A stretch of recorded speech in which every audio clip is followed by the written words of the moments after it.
बिहार में विधानसभा चुनाव की तैयारियों के बीच एनडीए गठबंधन के लिए मुश्किलें बढ़ती ही जा रही हैं। चुनाव की घोषणा से पहले ही एनडीए के सहयोगियों की नाराजगी की खबरें सामने आ रही थीं और अब ये खुलकर दिखाई भी देने लगी हैं। आलम यह है कि बीजेपी नेता सहयोगियों को मनाने की कोशिशों में जुट गए हैं, पर वो कामयाब नजर नहीं आ रहे। खासतौर पर एलजेपीआर प्रमुख और केंद्रीय मंत्री चिराग पासवान की नाराजगी ने बीजेपी की नींद उड़ा रखी है। तो क्या बीजेपी दूर कर पाएगी चिराग पासवान की नाराजगी, और क्या है बीजेपी का प्लान? आइए जानते हैं इस रिपोर्ट में। मोदी के हनुमान कहे जाने वाले चिराग पासवान आजकल नाराज चल रहे हैं। एनडीए में सीट बंटवारे को लेकर जो रार छिड़ी हुई है वो बढ़ती ही जा रही है। हालांकि बीजेपी की तरफ से सहयोगियों को मनाने की कोशिश तो की जा रही है, लेकिन उसका कोई ठोस नतीजा निकलकर सामने नहीं आ रहा। इस कड़ी में केंद्रीय गृह राज्य मंत्री नित्यानंद राय चिराग पासवान के साथ लगातार बैठकें कर रहे हैं। बीते दिन 3 बार वो चिराग से मिले। नित्यानंद राय पहले खुद गए, बाद में केंद्रीय मंत्री धर्मेंद्र प्रधान को साथ लेकर गए और अब दोनों नेता चौथी बार एलजेपीआर प्रमुख चिराग पासवान से मिले।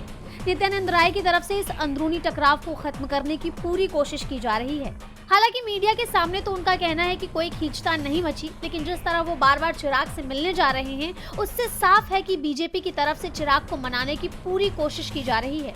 इन मुलाकातों का कोई नतीजा निकलकर सामने नहीं आ रहा, क्योंकि एलजेपीआर 40 सीटों की डिमांड कर रही है और इन 40 में से 25 सीटें वो अपनी पसंद की चाहते हैं, मगर बीजेपी इसके लिए बिल्कुल भी तैयार नहीं है। उसकी सबसे बड़ी परेशानी ये है कि अगर उसके एक सहयोगी की मांग मानी तो बाकी सहयोगियों की मांग को वो नजरअंदाज नहीं कर सकती, और एक सहयोगी को मनाने के लिए दूसरे को नाराज करना भी उस पर भारी पड़ सकता है। ऐसे में पार्टी चौतरफा घिरी हुई है। वहीं चिराग अपनी मांग से पीछे हटने को तैयार नहीं है। वो तो यहाँ तक संकेत दे चुके हैं कि जरूरत पड़ी तो वो मंत्री पद भी छोड़ सकते हैं। पहले ही चिराग ये बात कह चुके हैं कि बिहार मुझे वापस बुला रहा है।